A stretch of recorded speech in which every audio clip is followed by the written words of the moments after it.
Om Swastiastu anak-anak.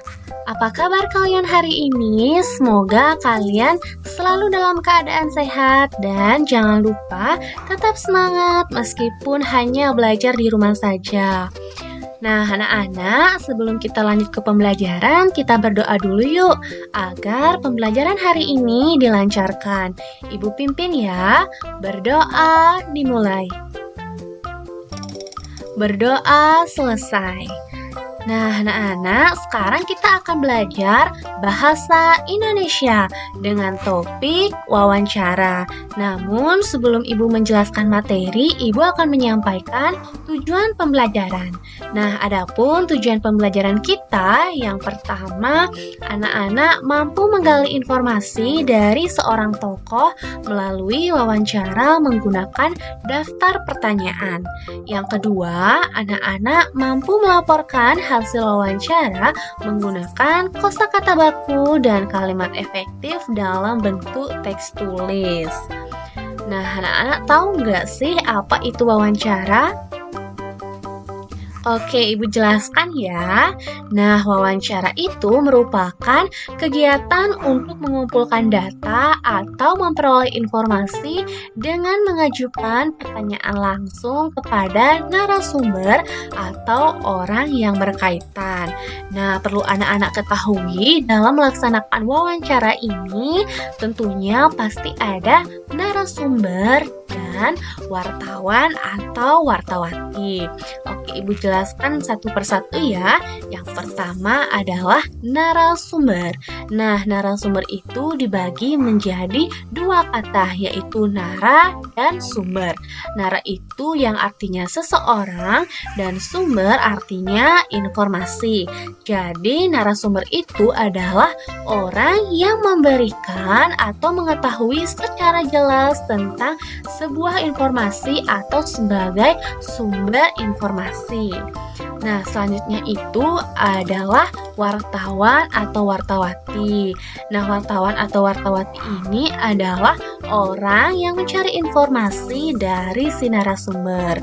Nah, wartawan itu jika yang mencari informasi berjenis kelamin laki-laki, sedangkan wartawati itu yang mencari informasi berjenis kelamin perempuan. Nah, dalam wawancara itu kita harus mengetahui tujuannya terlebih dahulu. Adapun tujuan kita melaksanakan wawancara, yang pertama yaitu sebagai bahan informasi, yang kedua sebagai bahan opini, yang ketiga sebagai bahan cerita, dan yang keempat sebagai bahan biografi.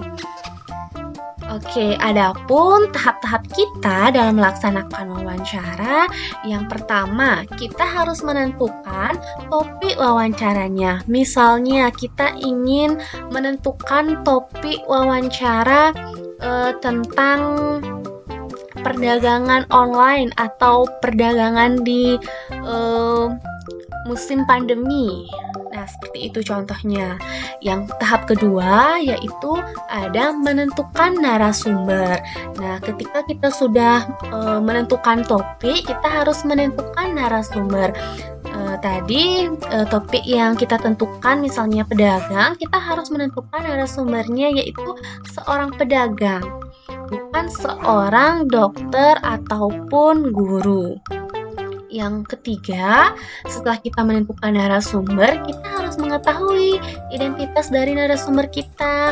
Misalnya, identitas dari narasumber kita itu adalah pedagang dari Indonesia ataupun pedagang dari luar negeri. Nah, selanjutnya yaitu setelah kita mengetahui identitas narasumber, kita harus menghubungi narasumber. Nah, tujuan untuk menghubungi narasumber ini yaitu kita membuat janji kapan kita akan melaksanakan wawancara. Yang kelima yaitu membuat daftar pertanyaan. Nah, sebelum kita melaksanakan wawancara, kita harus membuat daftar pertanyaan terlebih dahulu agar pada saat wawancara kita tidak memerlukan waktu yang banyak. Nah, selanjutnya itu mempelajari naskah wawancara. Misalnya pada saat wawancara kita ingin membukanya dengan menanyakan kabar, menanyakan nama, dan lain sebagainya. Nah, itu harus kita pelajari sebelum kita melakukan wawancara agar kita tidak gugup atau tidak ngeblank pada saat melakukan wawancara. Yang ketujuh, kita harus mempersiapkan alat bantu untuk wawancara. Misalnya ketika kita memerlukan laptop untuk mencatat hasil wawancara, kita harus persiapkan laptop. Ketika kita ingin merecord hasil wawancara kita harus menyiapkan kameranya. Nah, anak-anak, dalam melakukan wawancara, kita harus menentukan atau membuat daftar pertanyaan menggunakan kata tanya. Nah, adapun kata tanya beserta fungsi yang digunakan dalam melakukan wawancara itu mengandung unsur 5W1H. Nah, apa sih itu unsur 5W1H? Nah, unsur 5W1H itu ada what. What itu adalah apa. Nah, fungsinya itu kita menanyakan hal atau benda pada saat kita wawancara. Yang kedua ada who. Who itu adalah siapa. Kita menanyakan orang, misalnya kita menanyakan siapa yang sering berbelanja di toko bapak atau ibu, apakah gendernya perempuan atau laki-laki yang lebih sering berbelanja, dan masih banyak lagi. Yang ketiga ada where. Where itu adalah di mana.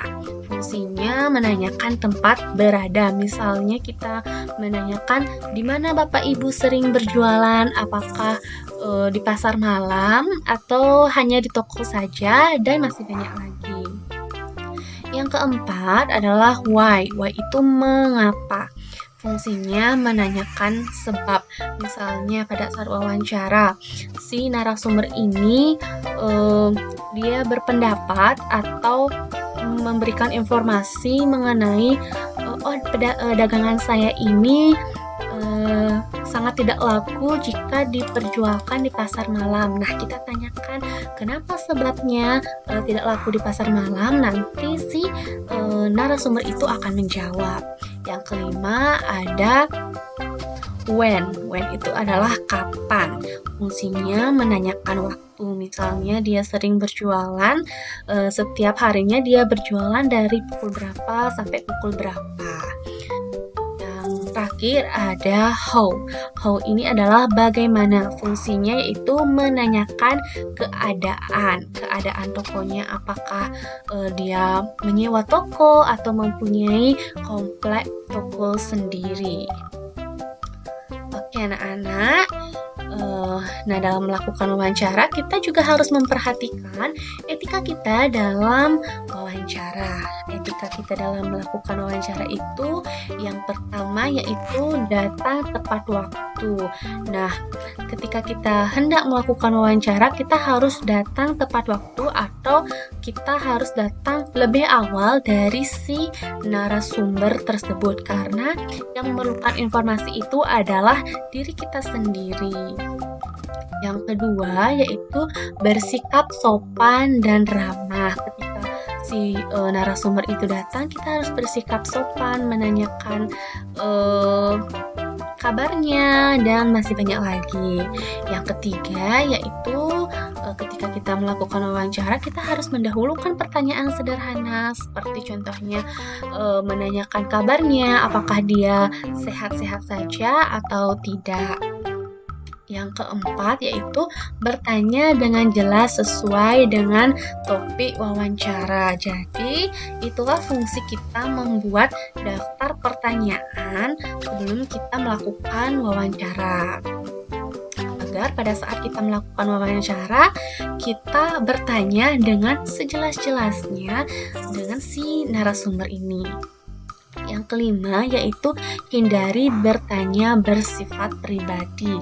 Misalnya yaitu menanyakan umurnya ataupun hal-hal lainnya yang membuat si narasumber tersinggung. Yang keenam yaitu mencatat hasil wawancara dan menyimpulkannya sendiri. Nah, mencatat hasil wawancara ini ketika si narasumber ini memberikan informasi, kita bisa mencatatnya melalui laptop ataupun buku tulis. Yang ketujuh yaitu jangan menyela ketika narasumber berbicara.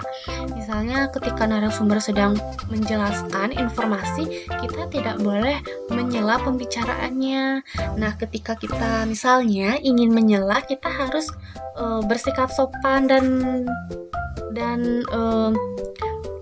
jangan lupa kita katakan mohon maaf karena kita telah menyela pembicaraannya.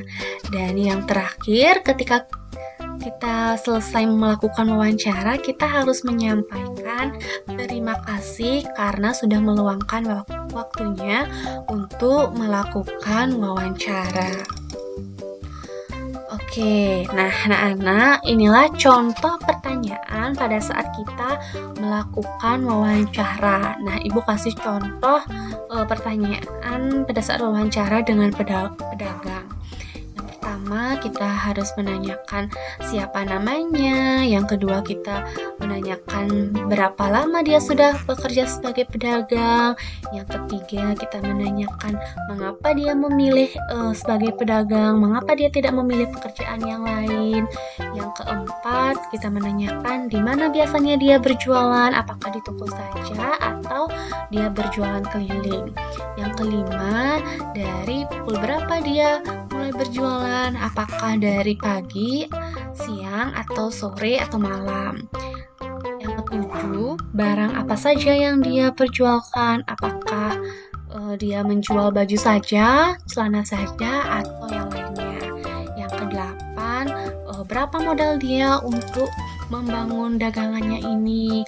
Yang kesembilan, kira-kira berapa keuntungan dia yang dia dapatkan per harinya. Yang ke-10, apakah hasilnya itu sudah cukup untuk kebutuhan dia sehari-hari atau kurang. Yang ke-11, siapa saja yang membantu dia untuk berdagang, apakah istrinya, suaminya, anaknya, saudaranya, ataukah dia mempunyai pegawai. Yang ke-12, bagaimana cara dia menarik perhatian konsumen, apakah dengan memberikan diskon ketika konsumen sering berbelanja dan sebagainya. Yang ke-13, apa yang dia lakukan ketika pelanggannya itu merasa puas, apakah si konsumen ini akan mendapatkan gift atau yang lainnya. Yang ke-14, gimana cara si narasumber ini menghadapi jika ada kenaikan barang sewaktu-waktu, apakah dia akan juga menaikkan atau menetapkan harga yang telah dia tentukan sebelumnya. Dan yang terakhir, apakah dia suka menjadi pedagang atau dia hanya menjalankan bisnis keluarganya saja. Nah, itulah tadi contoh pertanyaan pada wawancara dengan si pedagang. Terima kasih anak-anak sudah mengikuti pembelajaran hari ini. Semoga apa yang Ibu sampaikan dapat anak-anak resapi. Ibu akhiri dengan Parama Santi. Om Santi Santi Santi.